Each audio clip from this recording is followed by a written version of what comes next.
I've reached the 7th level, and the Citadel. It is Denethor! It's difficult to understate just how much both Tolkien's works and Peter Jackson's films impacted the media and cultural landscape. Tolkien was one of the main codifiers of the fantasy genre. Those giant doorstopper high fantasy works spanning continents and even worlds, the battles, the diverse races, monsters, magic. The Hobbit and The Lord of the Rings, like a boulder crashing into a lake, continue to ripple out to this day. Likewise, Jackson's interpretation of the Lord of the Rings trilogy brought the epic fantasy film into the mainstream. It wasn't just entertaining nerds, it was raking in cash at the box office and winning Oscars. It was a genuine phenomenon. Only something like Harry Potter has really been able to match or even surpass its effects within modern media. Even though fantasy is cooled on the silver screen, it's alive and doing okay on TV. I doubt we'd have Game of Thrones without Jackson's films. We certainly wouldn't have had the TV adaptation of The Second Age or The Wheel of Time. So it's kind of cool that in the early 2000s, EA decided to make the JRPG-inspired Lord of the Rings Third Age. Like the ring itself, we've come full circle from Tolkien's works inspiring D&D to inspiring Dragon Quest and Final Fantasy to those games propagating a Lord of the Rings RPG. But what kind of game do you get when a company like EA, not known for creating games in that genre, puts its spin on the genre? What Western game developer tries to make a AAA JRPG anyway, let alone a company like EA, which has garnered a reputation for, let's say, playing it safe over the years? Let's find out. EA Redwood Shores. The name may ring a bell. However, most people will probably know the studio after it became independent in 2009, changing its name to Visceral Games. If you talk about Visceral Games these days, a few choice moments in its history may come to mind. The 2009 release of the critically acclaimed and commercially successful Dead Space was the catalyst which led to the studio shedding its former name and becoming one that was, and I quote, completely focused on quality action games that are at the edgy end of the spectrum, at least according to Nick Earl, Visceral's GM at the time. Following on from that, there was the tepid response to the release of Dante's Inferno in 2010. Then you had the accusations of meddling from EA in Dead Space 3. Ultimately, it all led to the closure of Visceral Games in 2017. Beyond the studio, controversy followed the Dead Space IP, with Glenn Schofield's Striking Distance studio releasing the Callisto Protocol in 2022 to mixed reviews and less than desirable sales figures, along with the Dead Space remake garnering extremely positive reviews and less than desirable sales figures. But if we wind back the clock before the name change, before Dead Space, when there was still an EA Redwood Shores, the company was best known for their work on licensed games.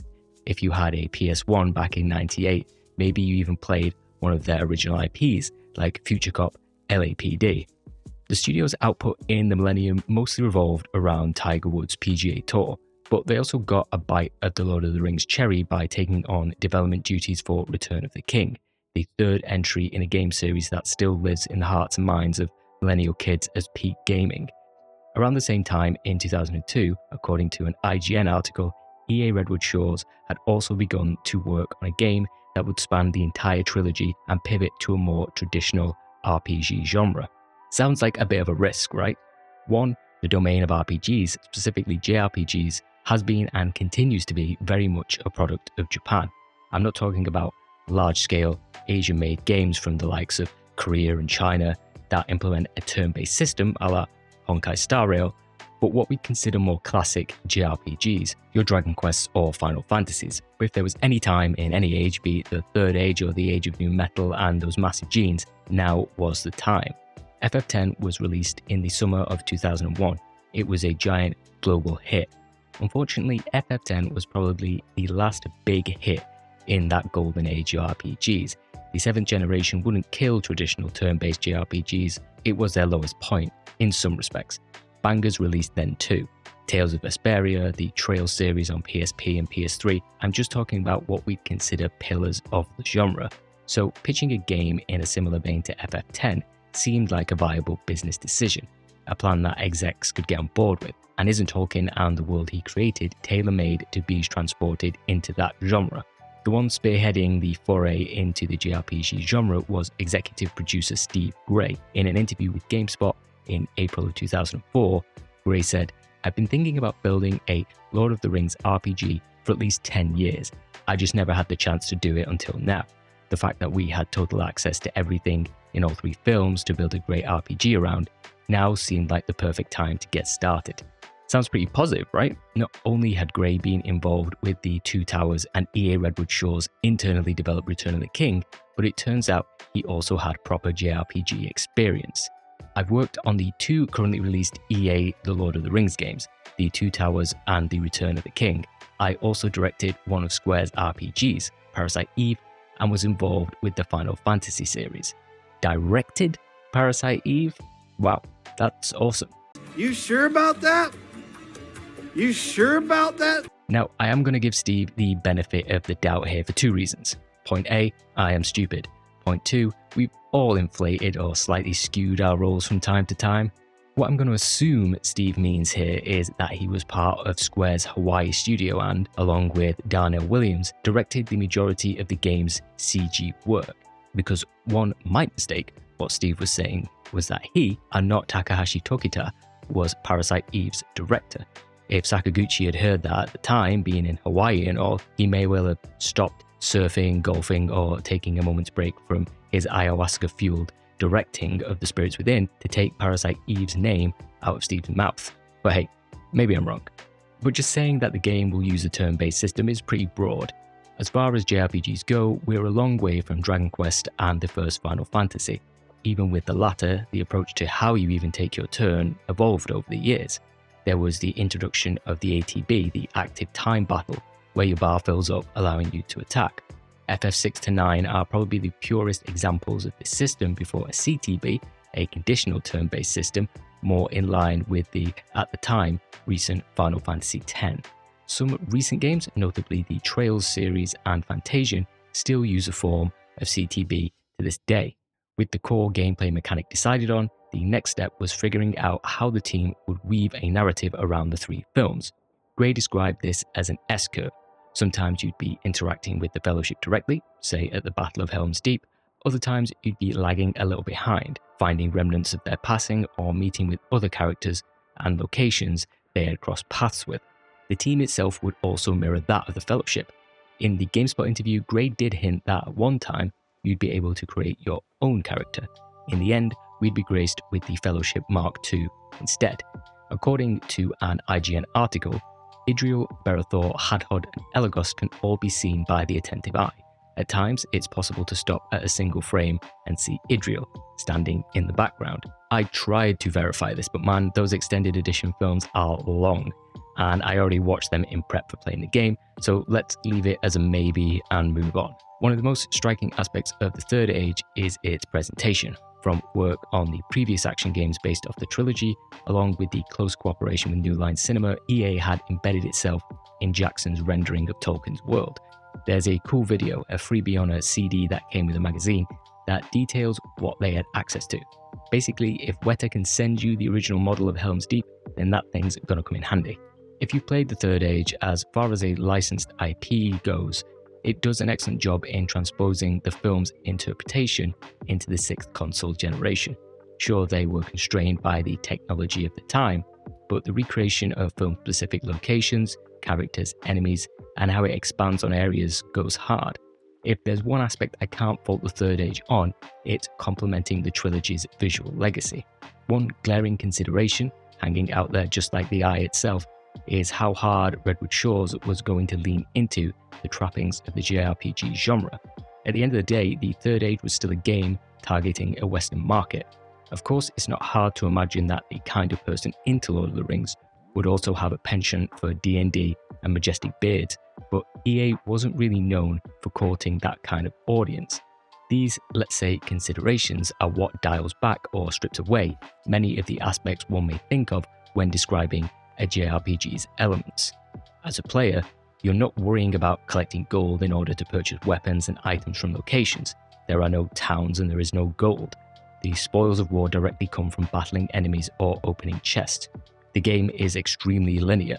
You're going from one side of the map to the other, exploring nooks and crannies along the way. This falls more on the side of FF13 than it does FF10. You've got stat point acquisition, but they don't make a world of difference. Gear mostly goes straight on a character when acquired, not much thinking needed. It's very much baby's first RPG, but that's not to say it doesn't offer up a few interesting ideas or slight twists on conventions that kind of puts it in an interestingly awkward league of its own. The Lord of the Rings The Third Age would release on PS2, Xbox, and GameCube in Q4 of 2004. While, yeah, there was a GBA interpretation of the game, it's so different in mechanics and scope that we can't really talk about it in the same breath. So let's see what critics thought of it all.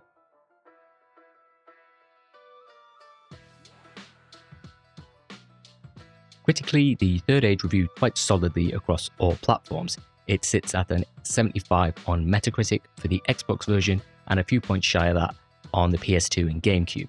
Cube, the UK GameCube magazine and not the awesome 1997 low-budget sci-fi horror film, bestowed The Third Age with an 8.5. Of course, as I feel is customary, let's dig into some of the choice wordsmithery in Chandra's review. I quote, "Everyone has at least one thing that really annoys them. For some people, it's a queue of OAPs, old age pensioners, trying to find their change on the bus when you're in a hurry to get somewhere. For others, it's the fact that foreign students aren't capable of queuing and have to block the entire pavement." End quote. I'm assuming the reviewer was around London because they talk about Essex. I'm just trying to think of a point in my life when I was in London and foreign people weren't queuing properly. I know we love a queue in England, and anyone who breaks that sacred societal rule should be tried for treason, but I'm struggling here. This sounds ugly, but with Manhattan real estate, there are no rules. It's like check-in at an Italian airport. That aside, Chandra praises EA's ability to create an experience enjoyable by both hardcore RPG fans and newcomers alike, as well as for its battle system difficulty and mounting complexity.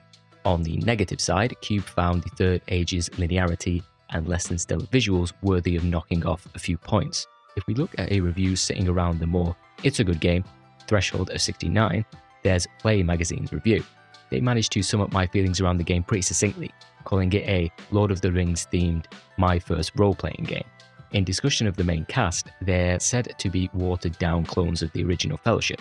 Berethor is Boromir, Idriel is Arwen. Hard to argue with it in some respects, but we'll look more at the basic ass cast later. Speaking of high pH level elements, Play ends its review with, and I quote, "While Frodo et al. Are off saving the world, your party feels like imposters. In a legion of other superior RPGs, The Third Age will show you the ropes and perhaps sow the seeds of addiction." If we look at the dissenting voices on the web, GF Tech TV, as it once was, gave The Third Age a 2 out of 5, which is a 40 in Metacritic weighting. Justin's review hits on a number of decent points. In reality, The Third Age is more about visiting the dramatic locations from the movie and slaying hundreds of orcs and other servants of evil. In an action game, shifting the balance away from character development and onto killing hordes of identical enemies often works just fine. When you do the same thing with a turn-based RPG, you have a problem. They're critical of the game's bland characters and narrative. Similar to the Play review, the main cast feels like a "we have X at home" versions of the charismatic original Fellowship. Its battle system, while competent, comes under strain from a lack of depth, and battles lacking strategy and complexity to further into the game you progress. Ultimately, Justin says, the characters and the trials they face simply aren't cut out for the game they inhabit, and the game feels shallow and incomplete as a result. If you check out other reviews at the time, from the likes of GameSpot and IGN for instance, the pros and cons all become quite apparent. If we look at the pros, The Third Age faithfully adapts a number of iconic locations from the game. It offers a simple, baby's first RPG experience which your mileage may vary on. It's a great time and effort was taken on its enemies, animations, and bringing characters to life, at least in a graphical sense. As for the cons, the combat system ends up being shallow and repetitive the longer you play, enemy variety is lacking, the game itself offers no proper challenge for more hardcore players. In an attempt to cater to a broader audience, you've got a middling take on classic JRPG style battle systems. Finally, it has a bland and uninteresting story as well as characters. All fair takes. For some points, there's a bit more nuance and some interesting things to talk about, but we'll get there. Surprisingly or unsurprisingly, the Third Age sold over 1 million units worldwide. To give some perspective on that number, if we look at the NPD sales data for 2004 on BG Sales, GTA San Andreas was top with over 5 million units. We get to the 1 million mark at number 4, ESPN NFL. That's pretty impressive. In the end, that may not have been enough for EA to greenlight a sequel, which was left open-ended after the game's conclusion. Ultimately, EA Redwood Shores would return to Tiger Woods PGA games, as well as adding the Sims series and The Godfather to their roster. From there came Dead Space, and the rest is history. One thing I do want to preface this playthrough with is that I am by no stretch of the imagination an expert in Lord of the Rings lore. I'll research some stuff to expand on some points, but that's about as far as I can really go, so feel free to point out my egregious mistakes. Anyway, the Third Age is split up into what we can consider chapters. Each chapter plays out quite linearly. You're making it from one side of the map to the other. There are side quests along the way, which add to your chapter completion percentage. For the most part, you want to do as much as you can to get the most experience, find the best gear, and level up your character's stats and skills. You'll be journeying across the iconic locations from the film and book, maybe interacting with significant characters, and perhaps getting blessed with some cool character lines. You dare. I think I do. While a lot of the mainline characters' voice lines are lifted directly from the film, Sir Ian McKellen does lend his voice to the game, narrating our journey and appearing in the game to shuffle our band of misfits off to do his bidding. We start our journey in Eregion, with our man Berethor on a horse shortly before he's beset upon by the Nazgul. I'm not sure if these were the Nazgul that Frodo and friends had just been hiding from, but against anyone's better judgment, Berethor believes he can go toe-to-cloth with them. With your pitiful HP, you're of course meant to get laid out by the Nazgul. It's slightly reminiscent of Final Fantasy II, where you kick off the game with the Black Knights and your party gets wiped. After Berethor's eaten dirt, he's stabbed by the Nazgul before being rescued by a she-elf who conjures a giant water stallion. You can actually learn this move way down the line if you choose. Obviously, it's calling back to how Arwen dealt with the Nazgul in the Fellowship of the Ring, though she had an entire stampede at her disposal. Arwen's further mirrored when the she-elf says, "What grace has been given to me, let it pass to him. Let him be spared." I believe it's just an elven healing prayer. It doesn't negate an elf's immortality. Still, Berethor probably owes her a bit. You're now given free reign of the overworld. One reward, depending on how you see it, is that you'll receive clips from Middle-earth, which are scenes from the film. Completing quests, optional quests, and searching your environment will provide more of these as you progress, and there are a ton of them. Navigating the map is rather simple, and you can even change who's bombing about, though Berethor always looks like he's both ice skating and about to pitch over from having drunk too much dwarven ale. Speaking of Berethor, he's like that post that showed what the amalgamation of everyone's character choice was from Baldur's Gate 3, a typical soldier. It's kind of like someone shaved Sean Bean. Actually, Berethor looks shockingly like Sean Bean when he was playing Sharp. Unfortunately, they forgot to also copy Sharp's personality, because Berethor is just kind of a tool. He's quite arrogant, oftentimes refusing to listen to the advice of others. I am perfectly able to defend myself. Honestly, as a protagonist, he is not particularly likable, but by God does he hit things hard. As you traverse the map, as well as finding treasures, you'll often find yourself entering into battles. While we'll dive much deeper into the game's rather shallow systems later, for now it's easy to get the gist that battles are turn-based. You have an action point pool that you use to select two kinds of attacks, craft or spirit powers. Each character has their own flavors of these. Berethor conforms more to a classic soldier dynamic seen in Western RPGs, while the elf, whose name is Idriel, is your typical white mage archetype. In battle, you can simply attack, use your skills, items, or skip your turn. On the right, you'll see the turn order. It goes from top to bottom, and depending on the skills you use, you can either decrease or increase your pecking order. By using skills in battle, you'll accrue SP points, which is like XP for your craft and spirit powers. While the battle system holds no surprises for anyone who's ever played a JRPG before, one thing that is rather shocking is the rate at which you gain XP and level up. You're witnessing an explosion of light every 2 to 3 battles, pretty unprecedented.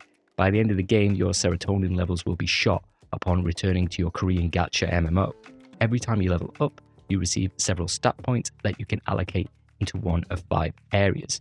Out of battle, Eregion's forest is rendered rather beautifully for the time and the hardware. It's quite vivid as you're walking past petrified trolls, seeing the architecture of the old elven outposts. Berethor is intent on locating Boromir of Gondor, who is still alive at this point, but Idril insists his wounds are tended to first. Here he reveals that he is a member of the Citadel Guard. These soldiers were responsible for guarding the High Court, which was the uppermost level in Minas Tirith. In turn, Idril tells Berethor that she serves Lady Galadriel. Eregion, as of the Third Age, was largely unpopulated. However, in the Second Age, Eregion was for a time ruled by Galadriel and Celeborn, which kind of makes sense why she would have dispatched Idril to this location in search of her elf caravan. You next discover that Saruman has sided with Sauron when a murder of crows break into the sky, so we can roughly track at which time this aligns with the film. As you progress further, Idril does find her kinsman being terrorized by a bunch of orcs. Enemies really do look great in the game, and with the abundance of resources EA had on their hands, it only seems natural. Their design, movement in battle, idle and hit animations are above and beyond what you'd often see in JRPGs of the era. Sure, your FF10s had idle attack, hit, and defeat animations, but even a game like that doesn't quite come as close to the Third Age's level of production. That's not to say it's perfect or without some significant drawbacks, so put a pin in that. In search of further survivors, you're to head to a nearby pass, but not before Berethor is left with some cryptic words from another elf. It seems that Idril wasn't just searching for the elf caravan, but Berethor himself. I wonder why. On your journey, you'll also start running into wildmen, also known as Dunlendings. They were in service to Saruman, and chances are you'll recall them from the film. They seem a little far from home, as they usually haunt the Plains of Rohan. This is one of the game's first side quests. Most of these are ways for the game to push you to explore every nook and cranny of the overworld. While not too offensive, you'll often find yourself becoming lost because the damn minimap is so small, even when zoomed out. It's taking hints from FF10, but I think even in that game you could bring up a larger map or at least zoom it out a little further. Thankfully, areas, at least not yet, aren't too confusing, because as you're skating around the land with Berethor, 2 orbs in the top left can increase in intensity. One is the Eye of Sauron. This typically indicates a random battle, ones that can happen regardless of location. The other is the Palantir. This indicates set battles that are either part of quests, are set up in fixed positions, or offer some kind of reward, whether that be armor or weapons. The further we press into Eregion, the more the landscape gives way to the mountain path Cahathras. Specifically, Cahathras was one of the largest peaks in the Misty Mountains, and where we currently are is at its most southerly point.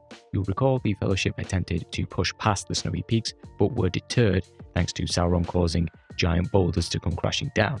This forced the party to travel through Moria, so I wonder where we'll end up. A journey like that could do with a little more help, and we're kind of in luck when we come across a ranger collapsed in the dirt, about to be set upon by a couple of starving wargs. Berethor, seeing a chance to rush headlong into a fight without critical thinking, refuses to heed Idril's advice of just waiting. In the end, Berethor succeeds in making an ass of himself, while the man hops up and dispatches the 2 wargs. Hello, lovelies. Afterwards, he introduces himself as Elogost of the Dunedain, descendants of the Númenóreans. Obviously, Aragorn is probably the most famous Dunedain, I guess, who were known for their long life and Übermensch status when compared to lowly normal humans.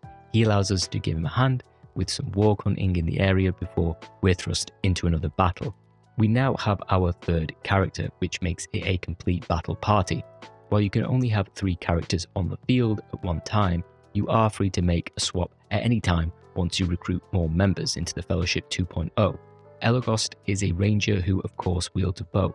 This interpretation of a ranger doesn't stray too far from established archetypes. He focuses on speed and accuracy, with the ability to inflict status ailments on enemies and generally be a nuisance to foes. Not one of the strongest characters by any stretch of the imagination, but definitely one of the most useful in the game. After partaking in some warg hunting, you'll progress from the mountain pass towards an elven healing altar.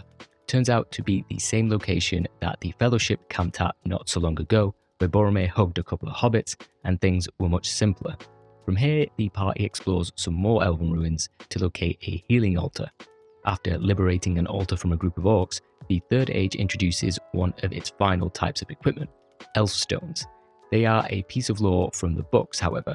The elf stone was a green gem set on a brooch. In the film, it's replaced with the even star, which Arwen gives to Aragorn. In the Third Age, they've been massaged to act like typical accessories or relics, which bestow numerous properties to the wearer. Elf stones can increase base stats like action points or armor, provide resistances to certain spirit elements, or allow the party to craft items and use spirit magic. Elgost also fills us in that he was recently ambushed by a pack of orcs, leaving him with some nasty wounds but taking something of value from him. He was also separated from his companion, a dwarf, thanks to a landslide. Interference from the Dark Lord, Elgost lost a map. This map had been a gift from Elrond to his dwarven companion, Hadhod, and showed the way to the secret entrance of Moria. Your busy work around this area is mostly finding altars and engaging in fixed battles. The game starts mixing up the enemy variety in an attempt to draw out greater strategy from the player. You'll encounter orc archers, shield bearers, sword wielders, as well as what passes for orc mages. Anyone familiar with any kind of fantasy or role-playing game will know that, in most cases, you really want to get a mage out of the picture as soon as possible due to their ability to cause significant damage. The verdant parts of Eregion soon give way to a murky crossroads as the trio edge closer to the entrance to Moria. As you finally reach its end, Elgost will pick up the trail of Hadhod. Ah, fresh tracks. The dwarf came this way. He is heavy for one so small. I'd be careful not to say that around him. Only for the roar of a troll to grab their attention. Budget Gimli, Hadhod, has found himself hemmed in by the giant creature, so it's up to us to save him. We could consider this battle with the troll our first true boss battle. By their nature, trolls hit hard and have a ton of HP. While not a terribly difficult battle, the Third Age is attempting to teach the player about more protracted fights. You'll be relying on Berethor's leadership skills, which have effects like buffing the party's attack or increasing your accuracy while lowering the enemies. Hadhod, our newest companion, functions as you'd imagine a dwarf would. He's slow, inaccurate, but boasts a large HP pool with a decent attacking stat. Throughout the game, you'll be relying more on his defensive bulk. I have opinions on the game's use of dexterity for accuracy, but what I will say is that Hadhod couldn't hit a cow's ass with a banjo, or to make things more lore accurate, he couldn't hit a kine with a lute.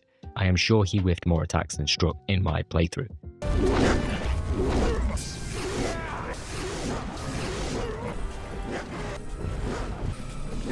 Soon after rescuing Hadhod, the party will approach the lake that runs along the western walls of Moria. Orcs appear, but there's a much more deadly prey lurking in the waters.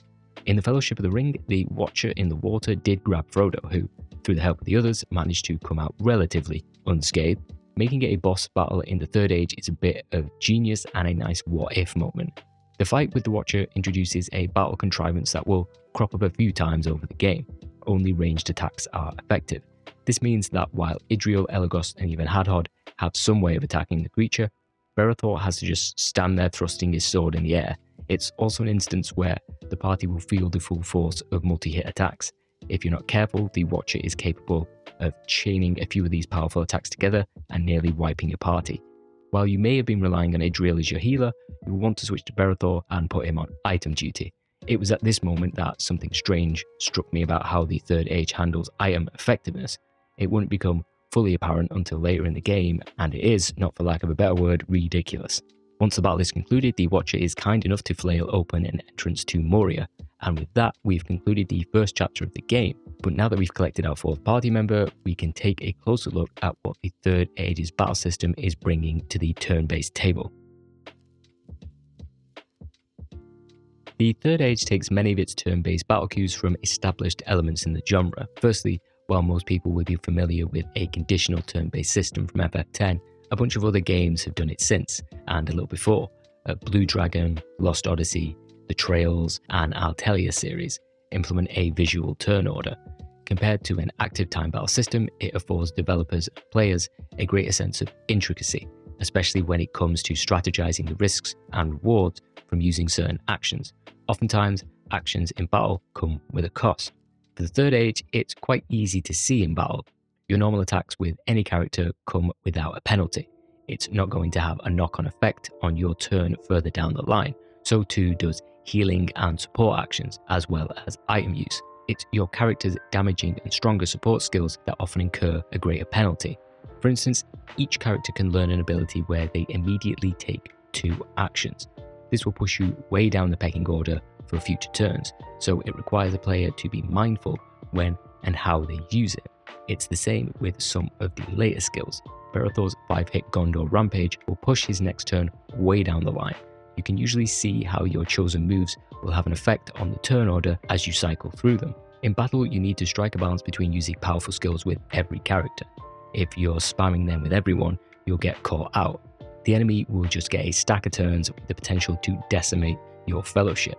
Switching characters, just like in FF10, comes without a penalty too. A further boon of the CTB system, especially when it's visualized, is that, like any good strategy game, you're forced to think multiple turns ahead to be the most effective.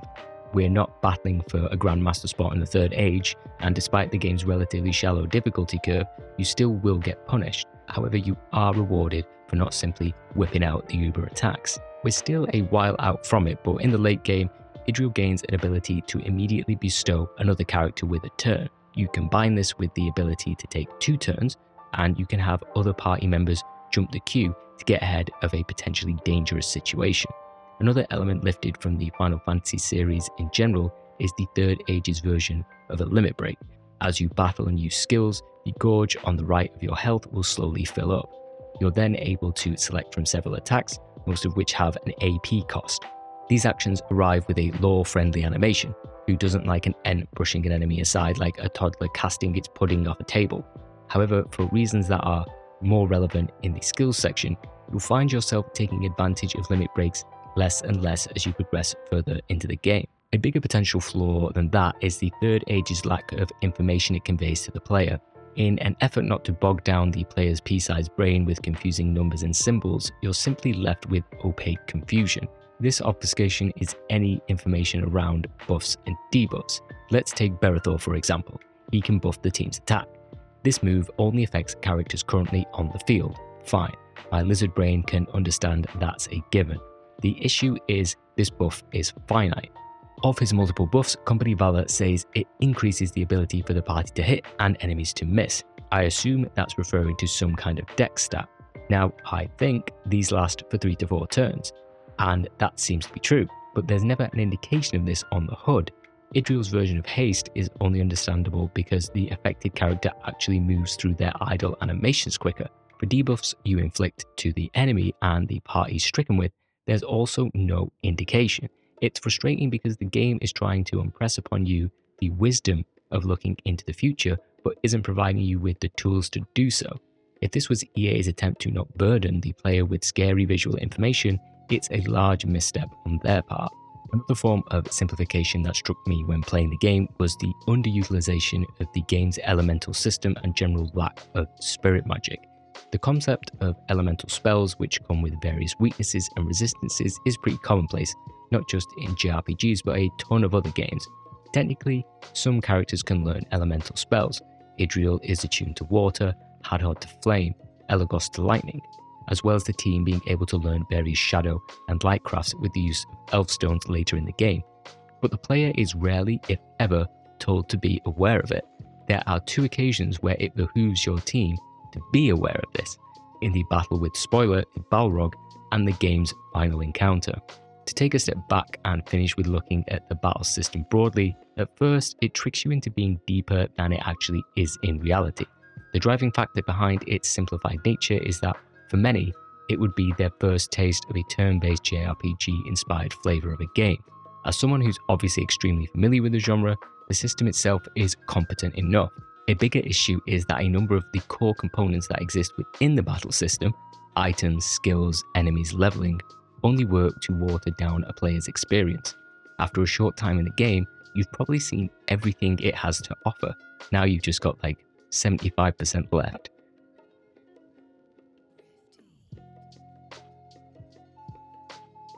Where were we? Western Moria. Hadhod, of course, just had to be the first one to enter as he shoves past Idril. Stand back! It shall be a dwarf who first enters Moria!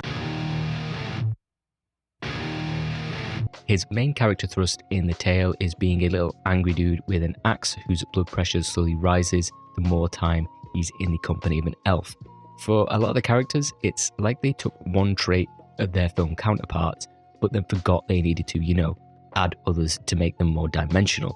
Gimli's presented as an arrogant dwarf in the beginning, but by the end of the trilogy, he's ready to go live in a platonic love nest in the forest with Legolas. Also, Hadhod's VO fluctuates between his Scottish farmer and Eastern European gangster, which also throws me off a little. The rumors are true. Balin has failed. My people have failed. Just as in the film, the party find nothing but dust and bone in Moria, the only remnants that a great battle took place ages ago. Balin, who they spoke of, accompanied Bilbo during the Quest of Erebor, the film's cover. While they did manage to drive back the army of orcs that had inhabited the eastern halls, in the end it proved futile. Balin and many others ended up being defeated. Western Moria's cavernous grey ruins are faithfully depicted. It's easy to feel rather small as you're pacing around its many hallways and chambers. The stone sarcophagi, statues, and even the various equipment all take inspiration from the film rather accurately. Before you get too comfortable, the party is once again thrown into another battle against the Watcher, which plays out much the same as before. Beyond this, you'll find the area weaving in between the dwarven architecture and the mines in which they, mine stuff from. The Third Age does its best to spice up the locations with ruined scaffolding, precarious bridges, and a new enemy type, goblins. They come in the same flavour as the orcs you'll have previously encountered, a mixture of archers, sword wielders, and the odd mage thrown in there. The mages in particular can start to do a number on you with flames of Udun if you're not careful. Upon dispatching one particular band of goblins, the gang comes across a map leading to the Great Mithro Pit, which in turn should lead the party to the other side of the mountain. In order to reach their destination, they delve deeper into the mines and eventually reach an Acropolis. In its depths is a locked door that would allow them passage if they manage to unlock Moria's secrets. Unlocking those secrets means finding a book, which is located in a library. When the team arrives, we get one of the game's most unintentionally hilarious lines. You dare. I don't know what it is. I think it's because the scene is so short and the timing so comical it caught me off guard. You also find the last axe forged in Moria, which Elagos has the gall to put his filthy Dunedainian hands on. Thankfully, Hadhod manages to avoid having a rage aneurysm and snatches it off him. Something that might please the dwarf instead of enraging him is the dwarven runes that we've been finding in chests along our journey so far. In one of the necropolis's chambers was an old sarcophagus that looked like it might hold some decent loot. But before that, we can take a detour to the Balrog's Pit. It's here the game connects us with the Fellowship once again, the very well located in the chamber of Mazarbul, which Peregrine knocked that skeleton and bucket down ends up nearly stoving in our party's heads. In the skeleton's rags is a key to unlock something in the records room. Just then, a roar echoes through the pit, and we get the first look at the Balrog lumbering its way to meet Gandalf and the Fellowship.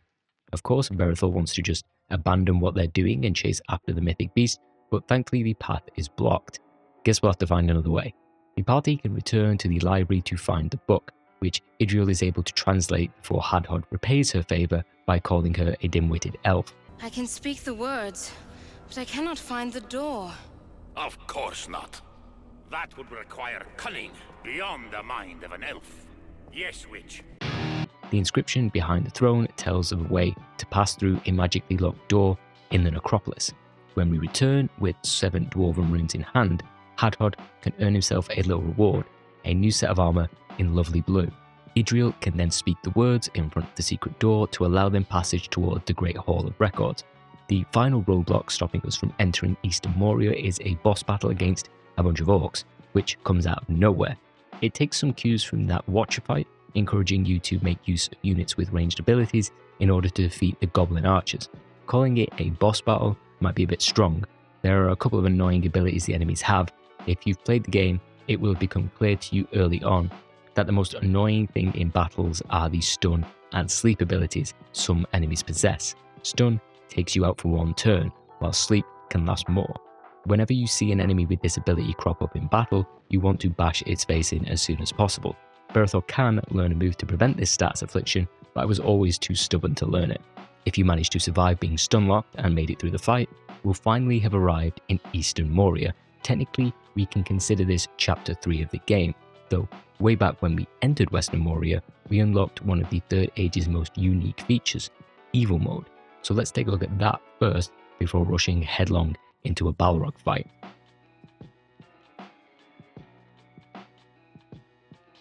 One of the Third Age's most interesting features, though reviewers at the time didn't have too much to say about it, is Evil Mode. After you complete a chapter of the game, you can then play several significant encounters from that chapter as the various enemies from Middle-earth. You'll go from rabbles of orcs to the Nazgul, and even a Balrog. Typically, Evil Mode is a mini gauntlet of around 3 battles. If you lose at any time, you're booted right back to the start. In one of the developer interviews, it was stated that Evil Mode had originally been intended to use the moves that you, the player, had used in those battles. I don't think the technology of the time was quite ready for that, however. The conceit itself is so simple, I'm surprised more games haven't implemented it. I'm sure when a lot of us play a JRPG, hell, any game, you probably thought, man, if I were the boss, I'd just spam my ultimate death beam every turn and wipe the party. Well, now, sometimes, you can do just that. In clearing a chapter of Evil Mode, you'll earn a variety of rewards. These range from items, elf stones, and more importantly, dark equipment. Basically stuff that gives you a pretty significant boost in the chapter to come. If we take a look at the very first Evil Mode gauntlet, it covers several fights from Eregion, namely the battle atop the ruins, the skirmish at the Elven Healing Altar, the battle with the Cave Troll where we first encountered Hadhod, and finally a showdown with a Nazgul. The way you approach these battles is similar to the strategy you'd employ in any other fight. Go after the spongiest character first. If there's an Idriel or Elgost in the attacking party, they've got to go. Idriel because she can often heal or buff the party, Elgost because he's generally a nuisance with status ailments. Oftentimes there is still a risk of keeping heavy hitting characters alive, especially the further you push into the game. Moves you have available are exactly the same as enemies. The Troll has the big swing, many characters have stun attacks, the Orc mages can cast their Murder of Crows ability to really flatten characters. At the start of Evil Mode, you'll probably find it interesting, not too much of a challenge, a bit of fun for some good gear, but it takes until Chapter 3 for the game's Evil Mode to just chuck any sense of game balance out of the window. Take the fight against the Balrog. Being an ancient demon, it is pretty powerful. It's got over 70,000 HP and thousands of ability points. Not only that, its abilities cost a pittance. Its max is 50 AP. When you're on the other side of this battle, it can be tough, but Old Man Gandalf is there to support you, so you can watch him fall into the abyss. But when playing as the Balrog, it just destroys these characters. Its most powerful attack, Pillar of Wrath, will one-shot everyone except Gandalf. Then you're just left to whip him to death. It's either designed to be a power fantasy, or there was a conscious decision to not balance this and many other battles. There are several instances where the whiplash and difficulty is so severe your head will fly off your shoulders, like when Eregion decapitated that Uruk-hai.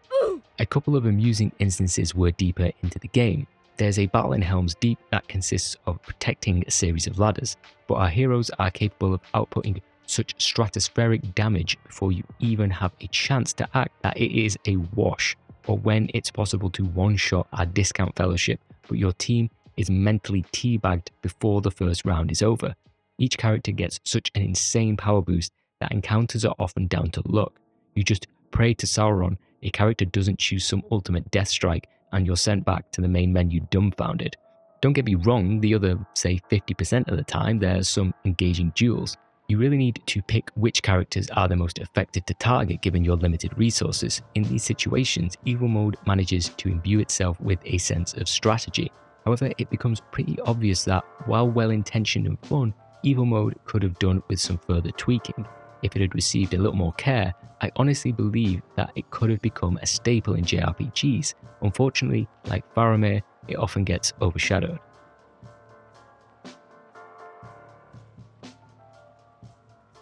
Our main goals in Eastern Moria are pursuing the Balrog and attempting to rendezvous with the Fellowship. The gang find their way to the Chamber of Marzabul, where the Fellowship battles with the Cave Troll.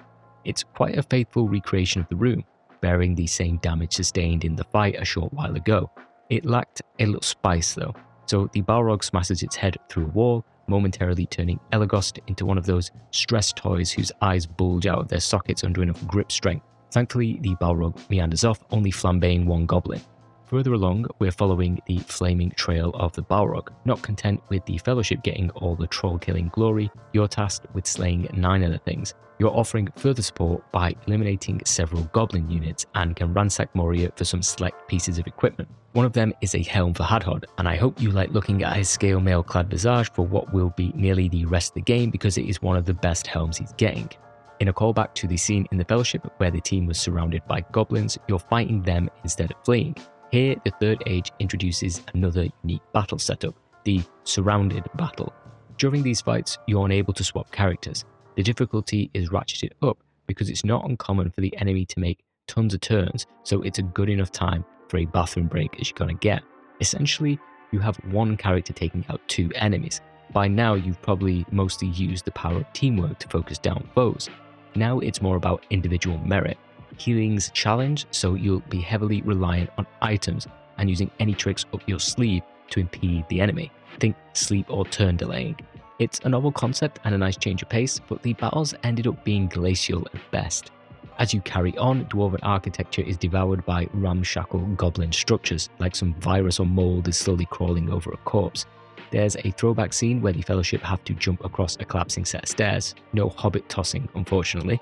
This scene does, however, ignite an annoying and underwritten love triangle between Berethor, Idriel, and an unnamed third party who I cannot mention for legal reasons.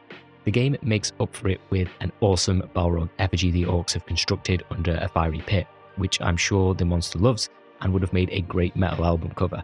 Unfortunately, there are only so many ruined stone voids you can tolerate walking through before it starts to grate on you after a while.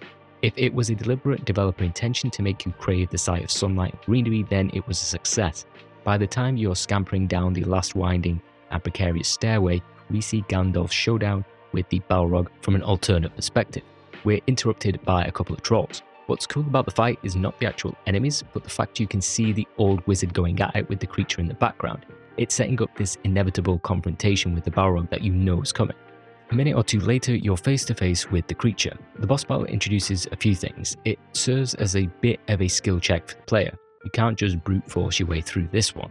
The Balrog has numerous powerful attacks that may well one-shot your party if their health is not kept topped up.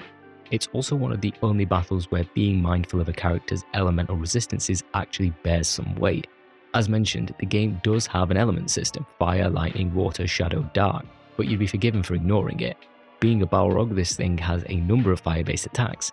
You can tackle this with items to reduce fire damage, or the game could have tricked you into wasting skill points to learn Hadhod's ability to lower fire damage. Upon replaying the game years ago, I felt pretty smart knowing that I could use this ability in the upcoming battle. Problem is, this is the only time such a move can really be classed as useful. After this, there's barely any reason to use it again, and those skill points could have been used more effectively. What is much more effective in this battle is utilising a new 4th party member. At certain significant points in the game, a guest character will join the battle party. The character has their own stats, HP, AP, and abilities. For the majority of the fights they feature in, you'll be relying on them to have the largest effect on the battle's outcome. The Grey Wizard has a small arsenal of useful abilities. You've got Endure Shadow, which can help mitigate some of the Balrog's attacks. Wizard's Drain is a counter to Roaring Inferno, which, in addition to physical damage, drains your team's AP. Finally, his signature attack, Bolt of the Valor, is what you're going to use to chip away at the Balrog's chunky HP pool. The overall strategy for this battle is rather simple. Everyone supports Gandalf. That's basically it. The damage your team currently outputs is the equivalent of an ant gnawing on a leg, inconsequential. Of course, you were never really going to defeat the Balrog, you were simply buying time. Gandalf does his thing and shatters the bridge, sending both him and the Balrog into the abyss. I always wondered why the Balrog didn't just fly away instead of falling, but in the book, the creature is more of a shadow that conjures a wing-like appearance than anything corporeal. After bidding Gandalf goodbye, you are finally able to escape Moria to the fresh chaos that awaits you in the Eastermnent Gullies. But first, items are, well, items, just like you'd find in any other JRPG. Unlike a number of other JRPGs, there's nothing that passes for a shop in the Third Age. No towns, no peddlers on the road. You can only gain items from defeating enemies, opening chests, and a little bit into the game, a specific L-stone that allows you to craft items in battle. The Third Age takes its item cues from classic games in the genre. While the names may be different, Lembas is basically a Final Fantasy ether, they function almost identically. We can broadly divide items into their functions. Recovery, whether health, action points, revival, or status. Status, items that provide a boost to the character. Spirit resistances enhances player stats. Attack items, these will invoke status ailments on enemies. It can put them to sleep, for example. Other items can reduce an enemy's defense, stuff like that. You may think a game that offers no way to purchase items would see the player often burning through them. On normal difficulty at least, you'll pretty much always have a surfeit of lemma spread or elf water shoved down your trousers. It's possible that on hard mode, which I would never play the game on for multiple reasons, you may run into an issue, particularly early in the game. What strikes me most about the Third Age's approach to items is that for a game that seems to put simplicity over complexity, it absolutely buries the player under various item types and functions. Particularly, I never found myself using items that reduce a character's vulnerability to different types of damage. Yeah, there's a system for that in the game. In normal mode, you'll find that any vulnerability a character is prone to is often too insignificant to take any preventative measures.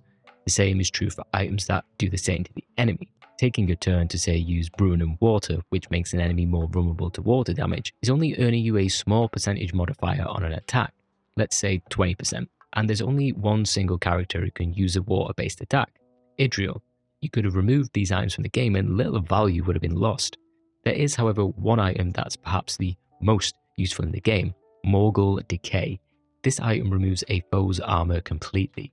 Normally, you'd either need to attack an enemy with a specific skill to lower their armor value. Problem is, you have no idea how many times you'd have to do this in order for it to have the same effect as the item. There's also items that bypass an enemy's armor rating. These are one-hit attacks. In a number of battles, the difference of pre- and post-Morgul Decay is quite astounding, like you're doing triple or quadruple the damage. And the Third Age doesn't pull the trick that many JRPGs adopt. Bosses are vulnerable to having their armor shredded too. Even the game's final boss, it's refreshingly surprising. On the other side of the coin, the Third Age pulls one of the strangest and honestly baffling moves when it comes to using healing items. Each character has a spirit stat. This influences their action points by a nominal amount. It affects the damage with their spirit attacks. There are only really two characters in the game that benefit from naturally keeping this stat high, Idriel and a guy named Eregion. For the rest of the characters, bar Berethor's natural godliness, it is a C-tier stat, lower for some other party members. However, I believe your spirit stat is a modifier that is used when calculating the effectiveness of recovery items. Let's say we have some King's Foil. This restores a portion of a player's HP. Early in the game, you'll find little difference who uses King's Foil, but as the discrepancy deepens late in the game, a character like Idriel using King's Foil can restore well over 60% of a character's HP, but if someone like the Rock for Brains Hadhod were to use the item, you'll be hovering around 20 HP restored. This applies to all healing items in their various potencies. Idriel's use of Leaf of Old Toby, which replenishes both HP and action points, is more potent than a character with low spirit points using Bag of Old Toby, which restores greater HP and action points. The economics is insane. I don't believe the Third Age conveys this in any way, shape or form. I'd find myself baffled during battle when I'd use a supposedly potent item and watch it underperform. Bruh. Honestly, it's a rather confusing decision. I get if it was trying to convey that a player with greater spirit value has some deeper connection to the healing arts, but games of yore have impressed into us that items are this fixed quantity that produce a repeatable effect. If I'm forced to wait for someone with a bigger brain to stuff some lembas down another character's throat, or wait for Idriel to whip out the old Toby because Hadhod doesn't have the mental fortitude to roll a Peng Zu, then it has a material impact on who you want in the party, and I mean that in every sense of the word party. The Eastermnent, or Eastermnent Gullies as the game calls it for some reason, is located east of the River Entwash. Hell, I don't even know if I'm saying that right. It stands between the party and the Plains of Rohan. While in other works it's characterized by large, grassy plains, in our case the gullies prove to be many labyrinthine passageways twisting through rock walls.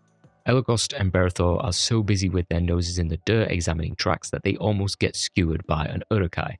Berethor's quick to get pissy with the elf who just saved his life. Idriel then phases into existence. Hadhod is probably still drowning or currently hauling ass up the stairs. Your mission in this area is to gather enough Elven Rangers in order to break through into Rohan's plains. In addition to this, you can also discover a few places of interest for items and whatnot. One thing I did notice is that in pretty much every mocap cutscene where you've just defeated a band of minions, one character from your party is contractually bound to molest a corpse with either their body or weapon. Ark, I am grateful. What will strike you most about this location is how you may easily become lost with all the twists and turns. You can zoom the map out to a degree, but when it's all green spaghetti, you may have a hard time figuring out just where you've ended up. The Cimmerian enemies will strike you as familiar. Uruk-hai are new additions, but it's still wargs and orcs standing in our way. The gang does encounter a familiar face amongst their ramblings, Gandalf the White. I'm not sure about the timeline here, but if Gandalf fell to his death in January of the Third Age and came back from the dead in February of that same year, then Berethor and co must have been travelling out of Moria for the past month or so. At first, he seemingly only appears to warn the party about a bunch of orcs ready to ambush us, and then vanishes. So I guess he's gonna pop back in later. Back on the road, you do have the elf Aranel to fight alongside you for a couple of specific battles. By now, the player should have fallen into rhythm with the gameplay. For the most part, we've seen the majority of what the Third Age offers. Get to a place, explore every nook and cranny, looting chests and completing pretty arbitrary missions before capping it off with a boss battle, oftentimes the most interesting part. While the area itself is quite bland, there are a few nice flourishes, such as the two giant Argonath statues. Like in the film, they portray Isildur and his father Elendil instead of Isildur and Anarion. As you press further to the north, Gandalf appears once again, instructing the party to assemble Uma's Rohirrim and have them meet at Helm's Deep. It's a nice way of filling in a fictitious backstory of something that is further extrapolated on in the books, but not so much in the film. Once you've gathered enough strength, the gang and Aranel can attempt to break through to Rohan's plains. The boss battle here, though I'm a little remiss to use the word, is basically a gauntlet. Every time you defeat an Uruk-hai, it'll be replaced with another for several turns, like they're all queuing up for a ride at an amusement park. It's one of the first times we've seen it featured here, but it becomes a staple tactic the Third Age uses to inflate battle time more than offering a challenge. At the end of the ride, Idril saves a captured Rohirrim soldier who we are to escort into the plains. We part ways with Anarim, and Hadhod graces us with his silky smooth footy skills, though can't quite capture Aragorn's energy. Upgrading your gear and discovering newer, sharper implements of death are a staple of pretty much any game. The Third Age's approach to equipment, much like its distribution of XP, is to constantly flood the player with new items. Not only will you find equipment scattered across the chapters, but completing Evil Mode and slaying enemies in your journey will provide you with a ton of new gear. One thing that the Third Age may trick players into believing is that a piece of armor with the biggest increase to defense is the winner. For the most part, it's true. Those new pauldrons probably are better than the trash you've been wearing so far. Each piece of gear also has a star rating, which can trick the player into blindly equipping it. However, most pieces of equipment often come with additional bonuses to a character's core stats. When it comes to what you could consider accessory equipment, capes, rings, belt buckles, the base defense boost is often minimal. It's the boosts you have to be aware of, and it plays a larger role in modifying your stats than you'd think. The game doesn't go to pains to educate players about equipment on modifiers and how you want to align your boosts with what your character excels at or is weakest at. For Hadhod, you'd want to boost his constitution or speed. For Idril, it's all going into spirit or speed. But the overall design of equipment and the fact that each piece, whether it's armor or a weapon, comes with a unique design is pretty cool. As you progress through the Third Age, you'll transform from some ragtag soldier in basic armor to a captain of the Kingsguard wielding Isildur, which isn't even the best sword in the game. The strangest facet of the Third Age's approach to equipment, though, is the cadence at which you receive some pieces and their stats. You'll often find yourself opening a chest to find a weapon or piece of armor that will be outright double in value. It's just a really strange way to tackle equipment. I really can't think of any other game that's taken this approach outside of very specific, often difficult actions to acquire a powerful piece of equipment earlier than you're supposed to. Another side of equipment are the elf stones.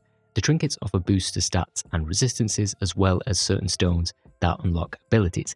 The elf stones that permit a player to use lightcraft, think healing spells, shadowcraft, enemy spells, and itemcraft, making items, sound cool. But the cost to level up these skills are often astronomical.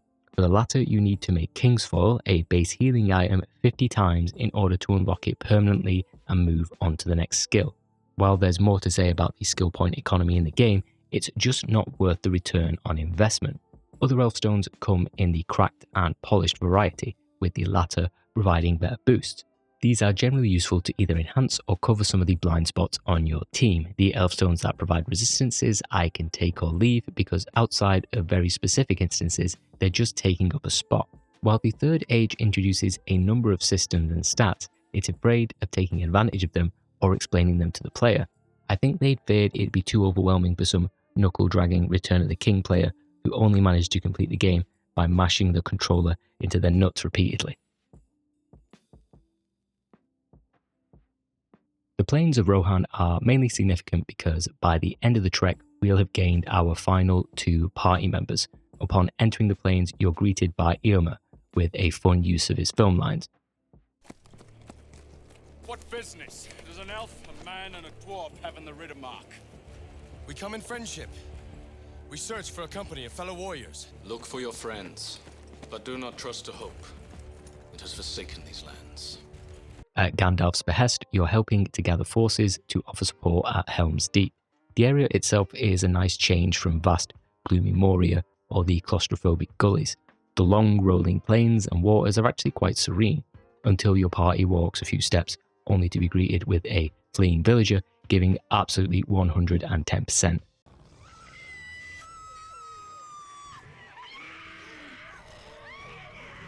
The surrounding settlements are being overrun by orcs. With little or no means of defense, Saruman's minions are sweeping across the land. However, there's still one person at least putting up some resistance, a warrior dual-wielding axes.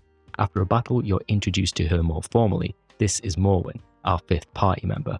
When the woman says the rest of the party can tag along, it actually breaks Idriel's often calm and collected demeanor. I sense something else is brewing. What do you carry that makes you worthy? Wrath, ruin, a few trinkets. That is all that remains of my life here. Morwen is presented as a thief-like archetype, aside from the obvious thiefcraft ability, which interestingly lets her steal things like skill points, HP, buffs and whatnot. Her stat distribution plays into this as well. The majority of points focus on dexterity, which isn't particularly useful unless it influences crit chance, but the game never really says. Ideally, Morwen is a character you want to have, primarily hit fast and secondly hit hard. Most of her skills score multiple hits on a foe. Add crits into the mix and she has the potential to be quite devastating, at least when the AI has her decked out in evil mode. I never found her too useful in the game, primarily because, like rogues usually are, she's very spongy. Her health pool and defenses are low, so while she can inflict pain, she often requires a character to heal her every other round. When you have a toss-up between Hadhod, who may be slow but can hit like a truck, and Morwen, I always found myself choosing the former. The little guy can be sped up, but Morwen's defenses can't be raised half as conveniently. Our newest friendo wants us to not only slaughter the bands of orcs on the plains, but also help her find her fleeing family. Though the area isn't particularly complex, it's just a nice change of visual pace. There's only so many grey ceilings you can look at before you start going a bit mad. Once all the riders are gathered, you can forge ahead across the bridge to Edoras. The Third Age falls back on its default method of mid-boss shenanigans by having orcs on the bridge resupply for a few rounds before another one crawls into battle. Nothing new from a gameplay perspective, but we do get a few logs on the love triangle fire. My family would have fled this way. They did not strike for Edoras. They must risk more dangerous White Mountain paths. How can we find them in the midst of this? I suggest you locate one of their maps. Since you now prize the cause of these people over the elves, because of one pretty face. I honestly don't know what either of them see in Berethor. The man is a charisma vacuum. You're doing Idriel a disservice by making her jealous of young Sean Bean and his haunted mannequin face. Even Hadhod and Elegost have had enough of it. I don't know how I feel about the only 2 female characters in the party squabbling over Berethor. Seems like a waste. Further on, there are signs that Grima Wormtongue has been poisoning the mind of the ruler of a nearby fort, Snowborn. If he's left to continue, then there's a chance the refugee caravans will be attacked. The gimmick of this fort is navigating the outer fortifications in order to open a series of gates that will lead the party into the Grand Hall. The party ends up trapped in the hall, coming face to face with a well-rendered model of Grima. It's also the first indication that we get something may be amiss with Berethor. The voice of Saruman claims it has some influence on his actions, but of course, Berethor would rather fight first and ask questions later. The battle with Grima is pretty decent. Compared to the two Uruk-hai flanking him, he's got way less health, but makes up for it with frustrating abilities that can drain a ton of AP or inflict the equivalent of silence on a character. The Uruk-hai tend to just rush you and attack, afflicting you with a bleed-like status. By now though, your team should be outputting a fair bit of damage, enough to send the worm slithering off once again the battle's over. After he's exited stage left, Berethor and Morwen get a little close, with Idriel probably seething outside of the door. You're able to finally progress where Morwen finds a trinket of her mother, which doesn't bode well for their fate. Post-Warg and Orc battles, we finally meet our final party member, Eregion, one of Rohan's royal guards. He's a bit of a strange one, the closest thing to a Final Fantasy Dragoon or a Battle Mage or Spirit Lancer. Basically, he focuses on both physical and spirit attacks and wields a lance. His spirit attacks focus on draining the enemy of health, AP, or transferring it to other party members, whereas his physical attacks, slightly similar to Morwen, are multi-hit strikes. Interestingly, he has a bunch of attacks that will deal heavy damage in exchange for buffing one of the enemy stats, which is quite interesting. Eredin's probably the most experimental, and I use that word lightly, party member. Ahead, as the area opens up, the gang finds traces of warg attacks on a refugee column. Morwen's fears are confirmed. Her mother and father fell victim to the attack. She's given no time to grieve. Shaku and the boys are looking to clean up. You'll recall from the two towers that Eregion and company did battle with Shaku and his Orc and Warg platoon. This is obviously slightly before that encounter, because Eregion ends up stabbing Shaku before the Dunedain plummeted off a cliff. In our team's encounter, you simply have to wear the Orc veteran down enough for his Warg to scamper off with its tail between his legs. Now, we have a clear path onward to Helm's Deep.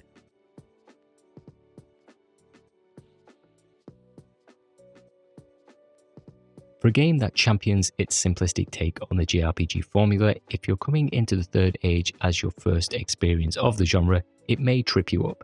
It's easy to take for granted that in the time spent grinding out 60+ hour JRPGs, you subconsciously absorbed a number of conventions. It's the little things, like knowing that you should be prioritizing character archetypes. You don't just want a healer, but you want a good healer. You want someone on your team to act as support. There's got to be a designated hard hitter. The Third Age's approach to job roles or archetypes is quite standard. Berethor's a soldier, Idriel's your mage, Hadhod's a damage sponge. The skills they learn and where you allocate these stat points on level up comes with training wheels. For character skills, you technically don't have to do anything. If left alone, characters will happily learn skills in a set order. For stat points, you can simply mirror where the game's going. Let's say you decide you're not a fan of Hadhod being slow and always missing his targets. You can take these stat points upon level up and distribute them into speed and dexterity. All the while, the Third Age is covering your arse by allocating its own stat points into more archetypal roles. If we're sticking with Hadhod, that's primarily his constitution and attack. For someone like Berethor, you'll see a more natural protagonist spread of points. He basically averages out everything, while Idriel's focus will be on his spirit. It may seem a little strange for the game to break up character stats at times. It feels like when you give a sibling the second controller that's not plugged in, so they feel that they're playing the game. In the end, I never really felt a tangible difference in allocating stat points. The original intention of leveling up so quickly and getting this endorphin rush of points was an attempt to make the player feel as if they were really shaping their characters. However, you'll find the most significant tangible boost to your stats through the equipment you pick up and the weapons that you're using. You'll spend 20-ish hours going through the game, stuffing stat points into Hadhod's spirit and HP, and all you'll gain from it is like a couple of 100-point boost for the former and even less for the latter. It's the equivalent of going to one of those websites where you could download more RAM. It's performative. Skills are a little better, but the Third Age can really screw you on this. This isn't an experience where the devs want you to grind. You have to make peace with the fact you're not going to learn everyone's skills from their skill trees. In total, there are 3 separate skill trees: your crafts, such as leadership skills for Berethor, spirit abilities, such as Idriel's magic, passive skills, which gain an increase of 1 per level. On top of these, you have the shared limit breaks, which are gated by level. Having prior knowledge of the game, or JRPGs in general, really helps because, firstly, you know which skills are worth your time, and secondly, you're aware of what abilities are often useful in these kind of games. Let's take Idriel. She's a mage archetype. Is she going to be hitting stuff? Nope. So, for one, there's no point putting any stats into her melee damage. The game's separate stat levels will sort that out for you. Spirit and speed all the way. Okay, then if Idriel's not hitting anything, is it worth leveling up any of her sword crafts? Absolutely not. Her first two skills, Weakening Slash, which lowers an enemy's strength, and Wounding Strike, which basically applies damage over time, sure, there's some merit in those. But do you really want to accrue 30 points for a move that allows Idriel to hit twice? It's like she's tickling an enemy with a feather. Think about that, 30 points. At most, it's 30 battles of using that move at least once.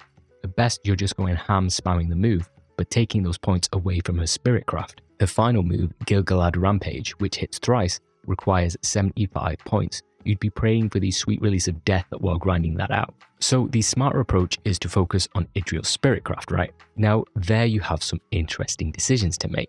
Idriel has a great number of support abilities. She can use Valorous Haste to speed up a party member's actions. Aura of the Valor casts an auto-revive on a character that sees them resurrected with full health. Pair that with her passive ability to act twice and you've basically broken the game. Knowing the conventions of the genre allows you to make those connections and effectively plan ahead. Look, this isn't Spreadsheet Simulator or anything. There's just a smarter way to play that, if you're unfamiliar with the genre or leave the game to its own devices, it actively makes worse decisions. Not that the Third Age is going to test you, they're just peculiar choices. It's the same with all characters. There are objectively better skills to learn with each character. Forethought is rewarded. It's this way with everyone. One argument is that it rewards a player for engaging with the system. On the other hand, for people who don't connect with the light micromanagement, they're effectively learning worse moves. As someone familiar with the game, even I had to specifically grind out skills by putting enemies to sleep and spamming moves. If you're regularly switching out characters, which the game wants you to do, you're barely going to get through half of what it's offering, which is a roundabout way of saying the point cost for skills is just too high in the game. You could shave maybe 30% off the requirements. With that, you're encouraging players to experiment with different characters more instead of seeing them as a resource sucking up your time. Most egregious are the Elfstones which bestow skills. You find these throughout the game. There are 3 of them. One that allows you to craft items, one that bestows lightcraft techniques like restoring health, and one that's shadowcraft. The Elfstone of Nimble Crafting is insane. You start with King's Foil, but to level up to the next item, Jesus Christ, Lembas Bread, that is 50 points. You've got to make the base healing item 50 times, which only puts it in your inventory. You don't even use the damn thing in the same turn. Who wants to sit there in the midst of battle baking bread like 50 times? The requirements for the Elfstone of Pure Light and Elfstone of Fell Shadow are somewhat toned down in the early requirements, but it quickly ramps up. So much so, there isn't really any point in investing time and effort. You see the skill point requirements, and then you think of the mindless effort you'd have to invest. It's like some torturous RuneScape nightmare. What this all culminates in is a system which can feel like a slog. If you're familiar with the genre, you can circumvent this somewhat and use your time more wisely. If you're a novice, you may find yourself frustrated by the glacial pace and lack of skills that truly benefit you in battle. Combine that with mostly performative stat allocation, the Third Age manages to create this cover of constant progression that, in the end, doesn't feel too meaningful.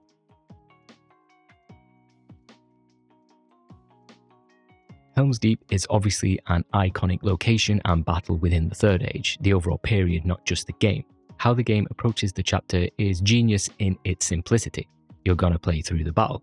The literal model of Helm's Deep was part of the assets Weta had provided to EA for the previous games, so it's as close to the real thing as you're gonna get in game form. It's the calm before the storm. You can roam the eerily quiet battlements, recreating some scenes from the film, such as Theoden's battle decree. But you can also discover some unique moments relevant to each character. Morwen can grab a beer with Gimli. It's kind of hilarious because you can tell when and how the voices are being clipped. What chance do you give us, Master Gimli? I hear this fortress has never fallen, not while men defend it. What do you really think? None here shall survive. To hear Gimli go from, yeah, chances are pretty good, to we're all doomed in the span of a sentence had me rolling. Hadhod can be bestowed with a new weapon from Elegost, the Hammer of Helm Hammerhand, though it's just called a Third Age Dwarven Axe, so I don't know what's going on there. You can also make a pilgrimage to the sewer grate, which will end up nearly costing the defenders their lives. Too bad there's no little quest around trying to warn the guards though. Idriel can chat with Legolas, who isn't really bursting with enthusiasm. What can we few do? This is a fight we cannot win. It will become a massacre. Aragorn and his horse are in the stables. Then there's nothing left to do but head into battle. The first melee you're forced into takes inspiration from the skirmish atop the battlements from the two towers. Along with Legolas, you're destroying the ladders in order to stop the Uruk-hai hordes pouring over the crenellations. Once you've defeated the enemy, you'll then have a chance to attack the ladders. Legolas is capable of outputting some serious damage with his combos, so the elf will no doubt serve as your main damage dealer during the scuffle. Visually, it's quite a compelling arena. You've got the pikes from the Uruk-hai hordes swaying to and fro beyond Helm's Deep, the rain beating down, and giant flaming missiles arcing over the walls. The enemies themselves consist mainly of berserker units, whose main frustration comes from their ability to stun a character. Aside from that, if you take a methodical approach, focusing on the ladders once they're unguarded, you can make it through the fight relatively unscathed. A good thing, because you'll need all your mental faculties for the upcoming slog of a fight. The gang next dives into the heart of battle on the ground, around the ruins where that Uruk-hai dove like a roided up baseball player to destroy the sewer grate. In this fight, you've got Gimli at his side. He's got a bunch of HP, which is nice, but his attacks aren't that great. He does this little strange pirouette with his axe, but there's just not enough momentum behind the attack to make it look anything other than pointless.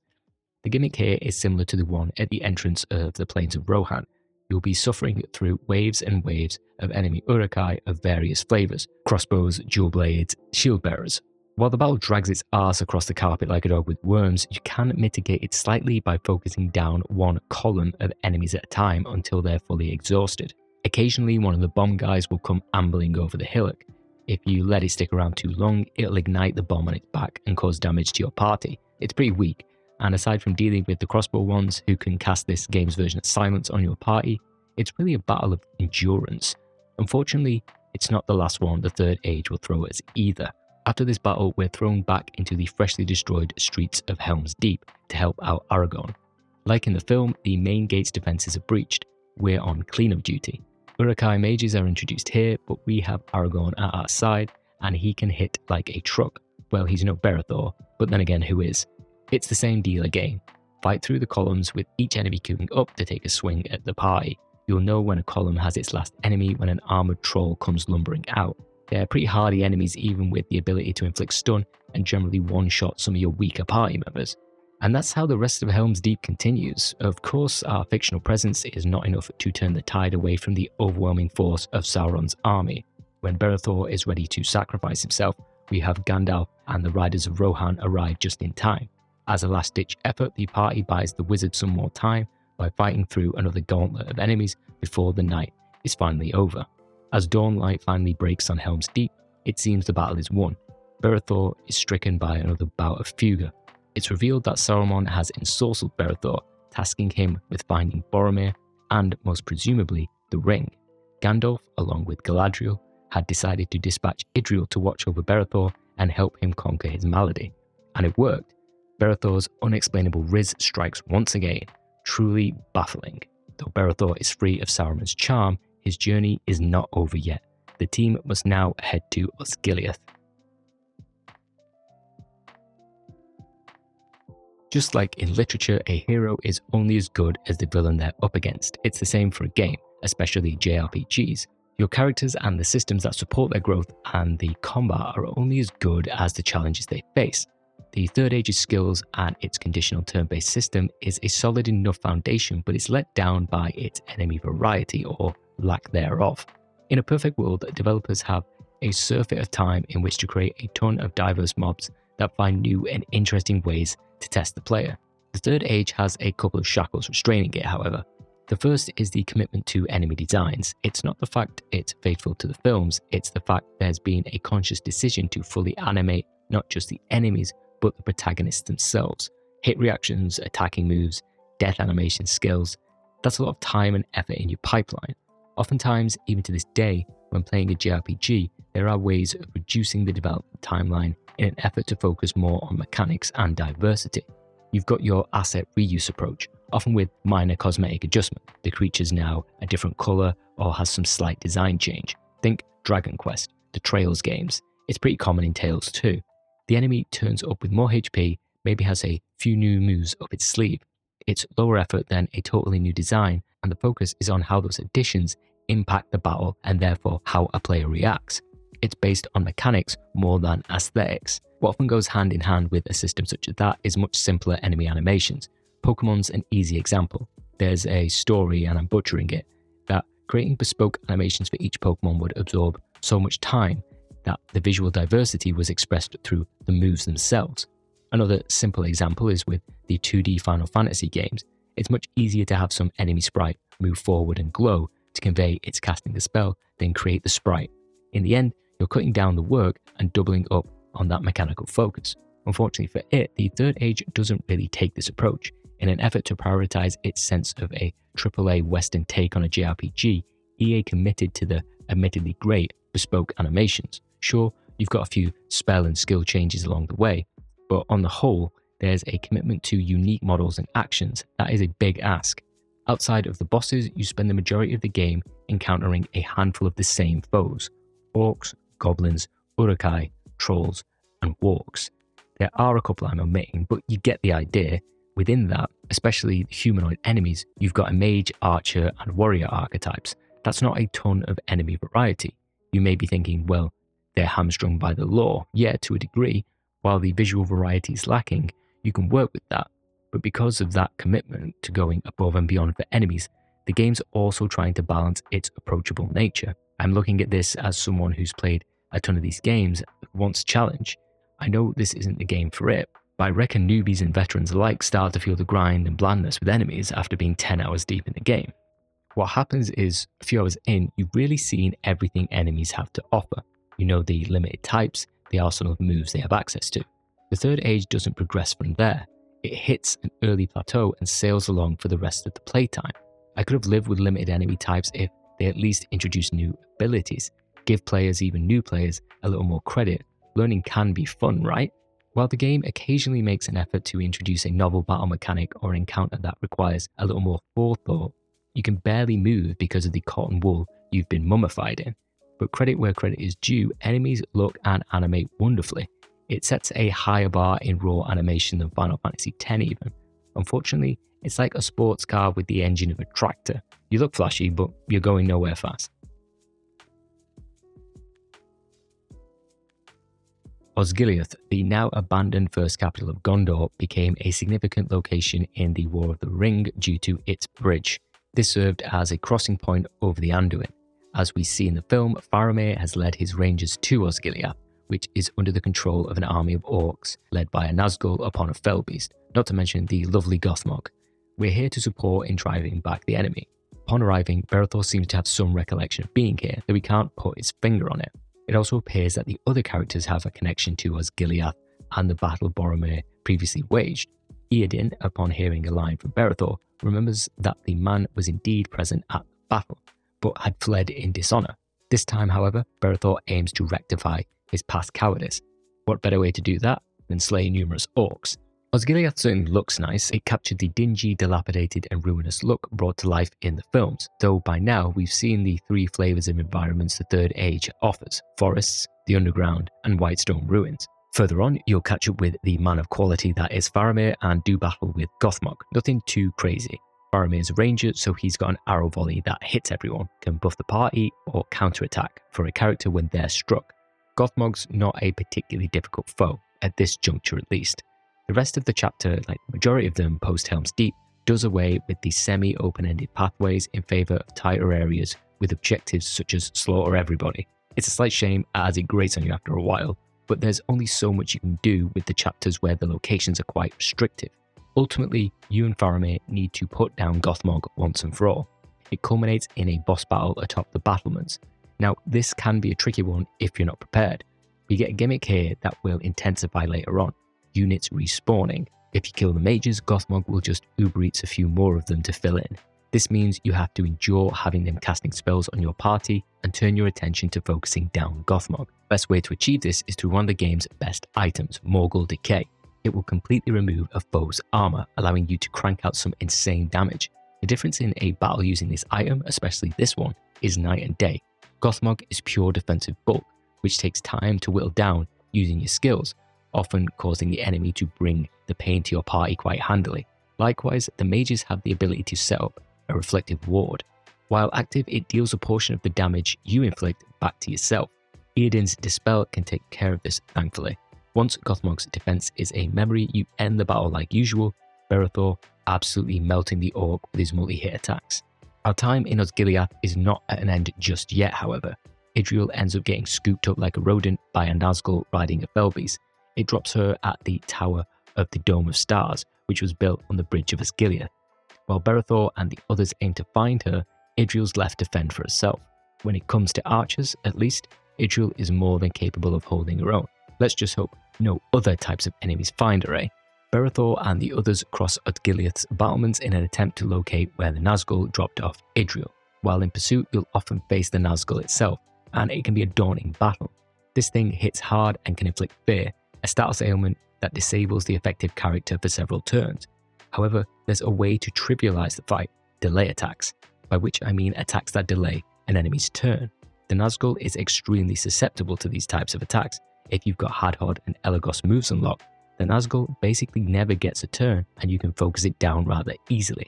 Problem is, the game makes you fight this thing like half a dozen times, so curb stomping it gets old pretty quickly. Shown in the extended edition of the Two Towers, we get to take our tour of Osgiliath's sewers. Aside from being an RPG staple, and I'm glad the game crammed it in, it's nothing special. The same enemies and obstacles you fought a dozen times already.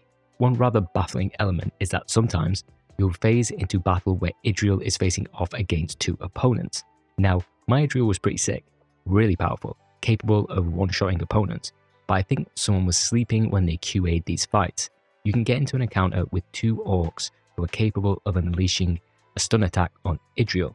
This makes her miss a turn. Now, if two orcs, or even one orc, keeps using this move, you might as well reset. You never get a turn. Death is inevitable. It's so busted. Every time I was running through the sewers, watching the little orb get brighter and brighter, I just prayed it wouldn't be in a battle with Idriel. You can also run into Nazgul in the area if you're lucky. They give great XP and their moves are the same since the start of the game. By now, your party should be well equipped to send them exploding into the light. Finally, free of the sewers, Berethor finds Idriel at last. The two of you are then thrust into a battle against a couple of Nazgul. If you've been keeping up with Evil Mode, Berethor should have a sword that functions the same as the Blood Sword from Final Fantasy. It takes a portion of the damage inflicted to an enemy and returns it to their HP. This, paired with Berethor's ability to counterattack, sees him topping himself up every time he's attacked. Pretty convenient. Idriel's Aura of the Valor, which automatically revives a character upon death with full HP and AP, is also an auto win for the majority of situations in the game. It's revealed that in the battle that Berethor fought with Boromir, he was stabbed with a Morgul blade, marking him. The Witch King wanted Berethor to help them infiltrate Minas Tirith. However, that plan's since been foiled, thanks in no small part to Idriel. Kind of fitting it's just the two of you that must now do battle with the Witch King. However, despite your best efforts, you're unable to damage the Witch King, try as you might. It's only after some cutscene magic, where Berethor rips out the tip of the Morgul blade that was poisoning its mind, is the fight allowed to begin properly. If you fought the Nazgul riding the Felbeast on your journey here, then you can't rely on your previous tactics of delaying the enemy. However, now that you have Idriel back in your party, the elf can help take the sting out of the Witch King's attacks. With her ability to cast Auto Revive, Berethor's commands to buff the party, and the sheer damage you can get the Gondorian to output, it's a much tamer fight than you may think. The use of fear, on Berethor at least, is now nullified, but it can still affect Idriel. Aside from that, if you've been keeping on top of your party, it'll be over soon enough. Of course, this won't be the death of the Witch King. At best, you can wound him and his pet before he takes off to Minas Tirith. Luckily, we're hot on his trail to close out the game.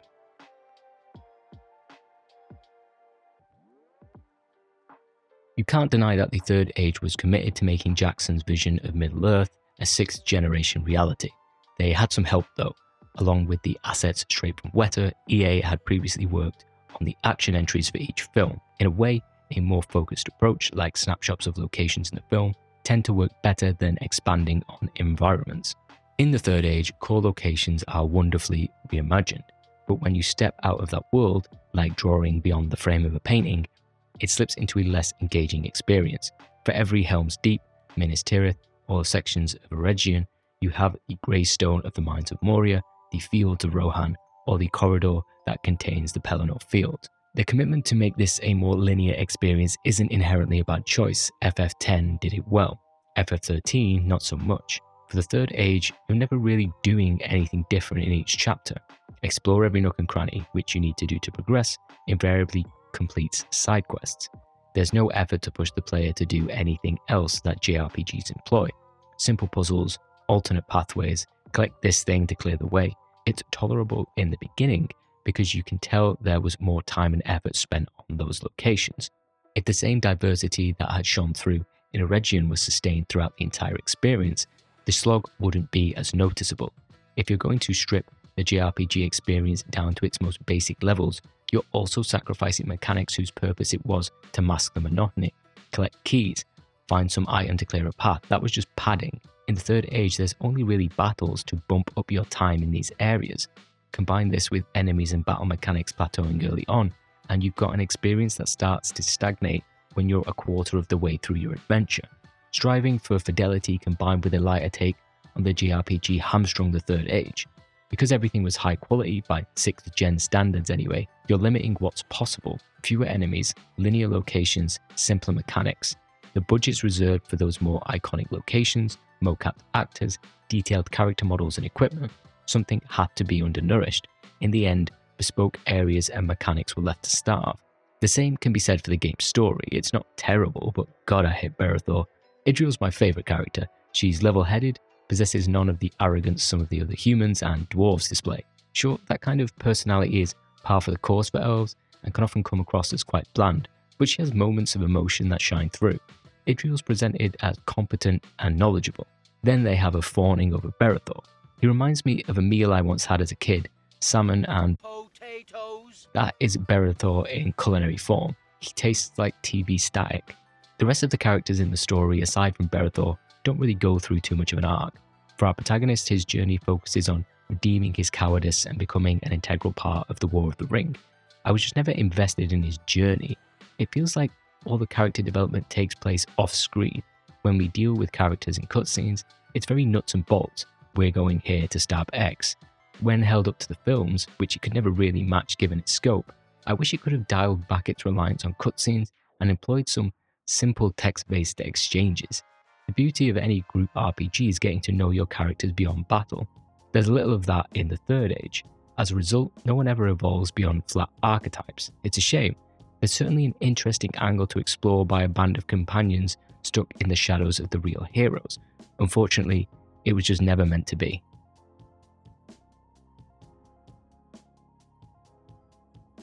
The Third Age wastes no time in throwing you into the heat of battle in Minas Tirith.